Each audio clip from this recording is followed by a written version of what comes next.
Kutipan Babat Tanah Jawi tentang Geger Pacino. Episode ke-74. Pangeran Madura menarik pasukan dari Kartosuro. Ketika Panembahan Brawijaya berada di Gumpang, sebelum kedatangan Ratu Maduretno dan kedua putri Panembahan, telah datang dua putri sang Panembahan yang lain. Nama kedua putri tersebut adalah Raden Ajeng Jabir dan Raden Ajeng Dewi. Mereka dibawa oleh sang nenek Raden Ayu Wetan, istri dari mendiang Pangeran Arya Mataram. Raden Ayu Wetan juga membawa seorang putrinya, janda dari Padmanagara Demak. Juga telah datang Raden Ayu Natakusuma, istri dari Kipatih Natakusuma yang dibuang ke Ceylon. Selama berada di Gumpang, sang Panembahan sangat bersusah hati karena tidak mempunyai istri permaisuri. Bagi seorang raja, tidak mempunyai permaisuri berarti menurunkan derajat. Maka Panembahan menimbang-nimbang siapa yang pantas dianggap sebagai permaisuri. Pertama, sang raja bermaksud mengambil Raden Ayu Natakusuma sebagai permaisuri. Namun Raden Ayu tidak bersedia karena masih mengingat suaminya yang berada di Ceylon. Malah kalau bisa Raden Ayu Natakusuma ingin menyusul pula ke Ceylon. Sang Panembahan kemudian memilih putri dari Raden Ayu Wetan dari Kamataraman, yakni masih putra dari sang kakek Pangeran Arya Mataram. Jadi masih terhitung bibi sang Panembahan. Akad nikahnya akan dilaksanakan bila Ratu Maduretno telah datang. Setelah Ratu Maduretno datang dari Tembayat, sang Panembahan melangsungkan akad nikah. Putri Pangeran Arya Mataram kemudian diberi gelar Ratu Mamenang.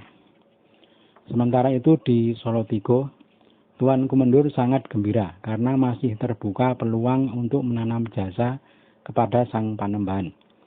Sang Raja Pakubuwono atau Panembahan Brawijaya belum bisa masuk ke istana karena dicegah pasukan Madura. Sang Panembahan meminta Kumpeni untuk mengusir pasukan Madura agar sang Panembahan dapat segera bertakhta kembali di Kartosuro. Arya Pringgoloyo telah datang ke Solotigo untuk menjemput Tuan Kumendur. Pesan sang Panembahan agar kedatangan Kumpeni dipercepat. Oleh karena itu, Pringgoloyo hanya semalam di Solotigo. Esok harinya pasukan Kumpeni pun berangkat. Perjalanan pasukan Kumpeni telah sampai di Boyolali, lalu beristirahat semalam. Pagi harinya langsung laju ke Kartosuro. Pasukan Madura telah mengetahui bahwa pasukan Kumpeni datang. Para pembesar pasukan Madura kemudian menyiapkan pasukan untuk menghadang pasukan Kumpeni. Ketika pasukan Kumpeni telah sampai di Banyudono, terlihat sepasukan Madura menghadang. Pasukan Madura dipimpin Ki Diposono dari Tuban. Ki Diposono lalu mendekati pasukan Kumpeni. Diposono mengatakan bahwa pasukan Madura dalam jumlah besar telah menyambut kedatangan pasukan Kumpeni di Asem. Ketika sampai di Asem, Kapten Hohendorp melihat pasukan Madura telah berbaris. Tampak para pembesar Madura berada di atas kuda dengan berpayung. Kapten lalu meminta agar payungnya dikembangkan. Juga kepada para prajurit dipesan agar semua tombak dihunus dari sarungnya. Ketika kedua pasukan sudah dekat, tampak Raden Wangsengsari mendekat ke arah Kapten Hohendorp dengan berjalan kaki. Setelah keduanya bertemu, mereka bersalaman. Hohendorp menyambut uluran tangan Wangsengsari dengan masih berada di atas kuda. Wangsengsari kemudian mendekati Tuan Kumendur dan bersalaman. Wangsengsari kemudian mengajak pasukan Kumpeni untuk masuk ke pagelaran. Mereka kemudian duduk berbincang. Sementara para pembesar kedua pasukan saling berbincang, para prajurit selalu dalam keadaan waspada. Tuan Kumendur kemudian menyuruh juru tulis untuk bertanya maksud kedatangan pasukan Madura ke Kartosuro. Berkata si juru tulis, "Kalian semua datang ke Kartosuro, siapa yang menyuruh? Mengapa kalian berbuat rusuh di negeri Kanjeng Sunan?" Jayasudira menjawab, "Tuanku Panembahan Madura yang menyuruh. Kami disuruh menggempur pasukan Cina, agar pasukan Cina pergi dari Kartosuro." Juru tulis lalu disuruh bertanya lagi, "Kalau kalian berniat baik kepada Kanjeng Sunan dan juga Kumpeni, mengapa berani menjarah meriam dan gamelan? Siapa yang menyuruh? Apakah juga Panembahan Madura?" Jayasudira menjawab, "Kami tak merasa membawa meriam dan gamelan milik sang raja." Juru tulis bertanya lagi, "Lalu siapa yang menyuruh memboyongi para wanita? Apakah juga Pangeran Madura?" Jayasudira menjawab, "Siapa yang melakukan itu? Akan saya tangkap." Tuan Kumendur setelah mendengar perkataan orang Madura tadi segera berunding dengan Kapten Hohendoorn. Sekarang yang menjadi prioritas adalah kembalinya sang Panembahan sebagai raja di Kartosuro. Bagaimana cara agar Panembahan bisa masuk ke istana dengan segera? Adapun terhadap orang Madura ini, kalaupun diteruskan bertanya, ibarat bertanya kepada orang gila, karena jawabannya sesuka hati mereka. Lalu juru bahasa disuruh berkata kepada para pembesar pasukan Madura. Seperti ini juru bahasa berkata, "Hei Jayasudira, atas jasamu mengusir pasukan Cina dari Kartosuro, Tuan Kumendur sangat berterima kasih. Namun sekarang Tuan Kumendur memerintahkan kepada kalian semua, supaya kalian pulang ke Madura. Dalam sehari ini kalian harus pulang, tidak boleh beralasan lagi." Pasukan Madura kemudian bersiap kembali ke Madura.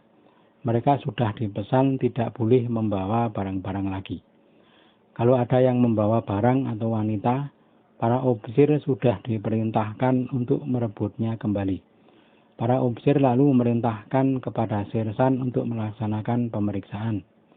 Banyak barang-barang berhasil disita dari tangan prajurit Madura, juga termasuk meriam dan berbagai senjata.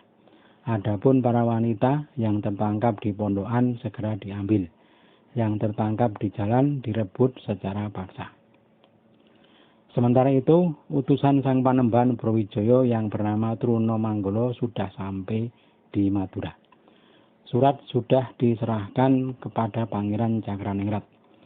Setelah surat dibaca, Pangeran sangat marah kepada pasukannya yang berada di Kartosuro karena berani memasukkan Pangeran Ngabei ke istana. Pangeran Madura kemudian menyiapkan seluruh pasukan yang tersisa untuk menyusul ke Kartosuro. Yang ditinggal di Madura hanya 3 wadono saja. Pangeran Madura berkata, "Kalian seret keluar yang berada di istana. Mengapa berlaku seperti itu? Siapa yang menyuruh si Jayasudira berbuat rusuh? Kalau mereka sudah keluar, Kanjeng Sunan segera persilahkan masuk ke istana. Segeralah, jangan lama-lama." Segera berangkat pasukan Madura melalui jalan barat dengan berjalan darat saja. Setelah mendarat di Grobogan, lalu ke timur. Kedatangan mereka bersamaan datangnya Tuan Kumendur di Kartosuro. Lalu mereka pun kembali pulang ke Madura. Namun ketika Kumendur tiba di Pagelaran, saat itu orang Madura sedang bersiap membawa meriam Kiai Subrasto dan Kiai Segorowono.